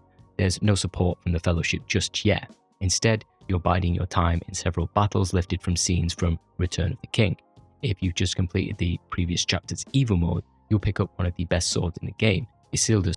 This thing is so overwhelming an upgrade that it rips through any enemy at the end of Berethor's 3-hit Ecthelion Wrath. Minas Tirith itself looks cool enough. If you love some more alabaster or limestone or whatever the buildings are constructed from, then you'll be in the Undying Lands. Like Helm's Deep, it's another city environment where you're roaming the streets and defeating specific clutches of enemies to progress your missions. There's nothing you haven't seen before for 90% of the missions, because the game has, for the most part, shown its hand. Don't get me wrong, it's cool exploring the city. It's just that by now, most players have experienced all the Third Age has to offer. The battle system plateaued around halfway, as did the enemies. Now you're just gritting your teeth and pushing through to the end, so in that sense, they captured the feeling of war. The Third Age engages in a lot of time-sink battles, whether that be enemy HP or sheer volume. It's kind of a trend in JRPGs. Not so much in great JRPGs, but I remember feeling the same way during Tales of Arise's final dungeon, where enemies just had so much HP and you were thrown into battle with them every 2 seconds that it inflates playtime, but in the dullest way possible. Along the battlements, you get another fight with a Nazgul and a Fellbeast, reinforced by orcs. By now, if you've been exploiting Elegost, you should have both his sleep arrow ability and his passive skill, which allows the skill to hit every enemy, and his other passive skill, which forces enemies to sleep the entire battle. This combo absolutely trivializes a large number of standard fodder fights towards the end of the game. Thank God. Without it, it would have doubled or tripled the time stuck in combat. Still, there's some nice visuals along the battlements. You can peer over the parapets to see squads of the enemy all lined up. It gives a nice bit of gravitas to proceedings. In your mission to protect the various gates of Minas Tirith, you encounter the Witch King on his way to the Tower of Ecthelion. In the film, Gandalf stops the Witch King from entering. In the Third Age, while that's still true, Gandalf has a little help along the way. We know we won't truly be defeating the Witch King, more like we're hitting a dog on the nose with a newspaper when it attempts to jump on the couch. If just Idril and Berethor were able to handle the king, then having Gandalf the White with us is pure overkill. As he was in the battle with the Balrog, you're using him as a pure offensive weapon. The Witch King still has fear in his arsenal. Surprisingly, even Gandalf is affected by the move. It can turn the tide of battle swiftly if you've not learned Berethor's command, which grants the team immunity to the ailment. As long as you have Berethor whacking the fell beast on the nose and Gandalf whipping bar lightning bolts at the Witch King, it's all over quickly. The team then makes its way towards the throne room of Gondor and the White Tree.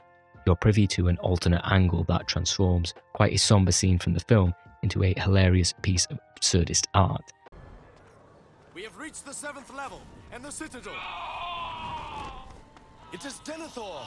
It's a moment of such pure, unfiltered comedy. I don't think people developing the game looked at this scene and thought, that is pure cinema right there. It just has too much comedic timing. So after Denethor has become a flaming human meteor, all tomatoes in the region breathe a sigh of relief, and we must recapture the banner of Elendil from inside the hall. It's here we get our first taste of the Easterlings. Hailing from Rhûn, which is east of Mordor, they were in league with Sauron during the Third Age, so now we've got to kill them. Unfortunately, aside from more health than your average orc, you won't find much diversity in your approach to them, which can be said about pretty much any race of enemy in the game. However, this won't be the last time we'll run into them.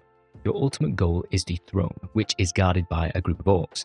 While the battle itself is nothing to write home about, Berethor acts like a complete badass by launching his sword into the chest of an orc. He finds the banner of Elendil stuffed behind the throne like a remote someone lost at the back of a couch. The gang aim to take the banner to rally Gondor's troops in their final battle at Pelennor Fields in what is to be the Third Age's final chapter.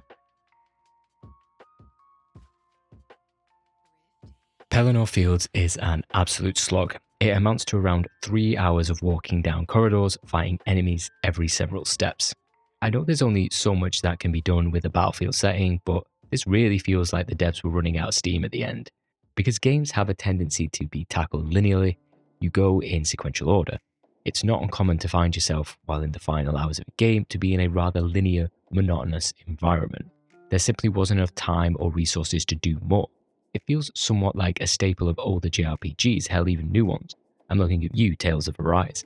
Another funny thing you may notice is that if a game deals with any sort of time travel or dimensional narrative, your final hours are spent looking at assets you've already seen before and saying that it's because of some interdimensional shenanigans. Scarlet Nexus always comes to mind. But there's none of that in the Third Age. Like a colon, it's just an endless brown corridor. I'm convinced this was the game going, if you've been neglecting learning skills or learned the wrong ones, this is your chance to fill out the rest. You just have to grin and bear it. Even after investing a lot of hours into an RPG, it can still be tough to get through the final hours of the game because you just want it to be over. Third Age is not helping us out in that department. Sure, there's a new damage sponge enemy in the form of the war elephants, but just because something has a lot of health doesn't mean it makes for an engaging battle. By now, your team should be capable of outputting some pretty crazy damage, and you will have most probably decided on who your most consistent team members are. For me, it was Berethor, Idril, Elegost, and Eredin. Morwen was just too brittle to justify her high damage potential, not to mention how many skill points you would have needed, and Hadhod, while powerful, is just too slow and can't hit for shit. So battle after battle after battle, picking up some nice equipment along the way, we finally reach the area where Theoden was slain by the Witch King. We arrive just in time to see him die, but also lend a hand to Eowyn, which kind of devalues her soloing the Witch King, but whatever. For the most part, Eowyn isn't particularly useful aside from absorbing hits. The guest characters in the Third Age do have stats, which means it affects how useful item usage is. Eowyn's spirit is comparatively low, meaning you can't even put her on item duty effectively. The way the battle goes, as the way all battles go in the Third Age's late game, is Morgul Decay to remove defense, Berethor buff the party, Idriel make sure no one dies, and your third member is along for the ride. It's difficult to understate just how much Berethor can carry everyone. Now I understand why, when on the overworld, he runs like he's constantly about to fall over. After you've loosened the jam jar, Eowyn comes along and takes all the glory for herself by stabbing the Witch King in the mouth. The party carries on, determined to rendezvous with Aragorn by the Black Gate. A stupidly long time of mind-numbing battles later, you finally catch up. There's no preamble, no nothing, you're just thrust into battle with him here. Aragorn has some pretty tasty moves too. His Call the Dead skill brings forth the undead army to crash over the enemy like a giant wave, causing rather significant damage to all enemies. Spam this thing along with Berethor doing his thing, and you can clean up anything in your way. However, it's not all good news.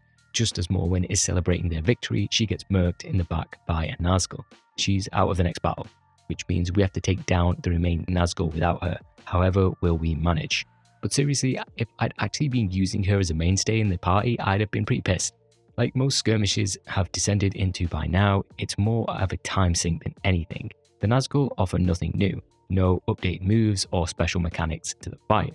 You're just sitting there, watching Berethor twirl around, or feeling your eyes glaze over while Aragorn summons an army of the dead. Finally, with the Nazgul defeated, Berethor rushes off to Morwen's side, who still seems to be clinging to life despite having been stabbed by a Morgul blade. I was kind of pulled out of the scene because Aragorn's lines just sound so weird, obviously because they ripped them from the film, but it's almost like they've been badly translated from another language, so it like 75% fits the situation. I shall not fail. Aragorn is then able to heal Morwen. I think this is supposed to be a nod to when, in the House of Healing, Aragorn called back the wandering spirits of people afflicted by the black breath of the Nazgul. Don't know if that's stretching it a little bit because the circumstances aren't quite the same. Either way, Berethor isn't such a stickler for massaging the law and promptly bangs helmets with Morwen. I don't know when their relationship progressed, probably off screen when we weren't looking. I get it's the heat of the moment and there's nothing sexy than a fresh battlefield, but it seems a lot deeper than what the audience have been privy to. And now they're what? An item? Is Idriel just off-screen seething? It's so odd. Then there's the sacrilege of Aragorn saying, "You bow to no one." Like, I know Berethor and team put in a shift and helped out the war effort, but those words were for Frodo Aragorn. Now he's using them before his coronation? During the latter moment, did he kind of regret what he said to Berethor? It may be an overreaction, but it takes a bit of the magic away. Aragorn tells everyone to march on the Black Gate, and without preamble, you are thrust into your final battle of the game, against the Eye of Sauron itself. Though sudden, it's awesome how it's so giant that it can't even fit on the screen. The VFX are extremely well done for the time, something that Redwood Studios worked particularly hard on. There's even the erupting volcano behind it. Just how the crew got up to the Eye we'll never know, but it's time to bring its reign of terror to an end. If you're unprepared, I'm sure this fight can be quite challenging. The Eye has the ability to inflict the fear status, which leaves you unable to move. For whatever reason, this seems to bypass Berethor's immunity to it, which is kind of annoying. Sauron can also use paralysis of light, which leaves members unable to use their spirit powers. A little annoying, but Idriel or Berethor can heal everyone handily. After you use another Morgul Decay, paired with your most powerful attacks, there's not much the Eye is capable of. Like lots of boss battles in RPGs, finding and maintaining a rhythm is one of the keys to victory. The best JRPGs out there often know this and actively work to get a player out of that rhythm. The Third Age, not so much. While the Eye has around 300,000 HP, Berethor is capable of outputting around 100,000 damage per use of his 5-hit Gondor Rampage. That's excluding critical hits. It's crazy. Around 3 of those babies are enough to absolutely melt the Eye of Sauron. Upon the final blow, the game just kind of ends. You're treated to a montage with some scenes from the film paired with Sir Ian's narration. His final words leave the player with some sequel bait, but as we know, for whatever reason, that never came to fruition. Warts and all, this was, and still is, EA's only foray into a Lord of the Rings JRPG.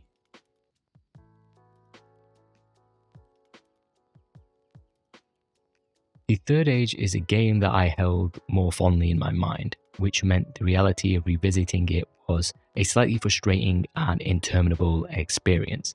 My brain had blocked out the back half of the game, instead wistfully remembering its opening hours when its combat, visuals and systems still felt fresh.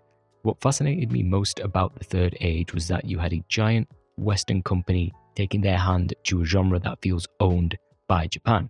It's a bit of a unicorn in that respect. I doubt we'll see another company of that size take a similar swing. Well, that's not true, I mean a successful swing. Companies like Capcom tried to appeal to Western sensibilities in the PS3 era, and that didn't go down too well. Not only was the Third Age EA's first stab at a JRPG, it broke 1 million units sold and was met with positive critical reception. You can only celebrate that. Yes, it's an oversimplified take on the genre, but I say that as someone who's spent or wasted countless hours lost in JRPGs. If the Third Age was the first taste of the genre for a player, and it ignited a lifelong curiosity, then it should be applauded. Beyond that, it's a relic of a company taking a big swing and quite solidly connecting. But the PS2 had that kind of effect on developers and publishers. As we entered the HD era with ballooning budgets, it became more difficult to take those chances. In the end, while not perfect, the Third Age will always be a testament to a bygone era in game development. And Denethor. Thanks for sticking around. Take it easy.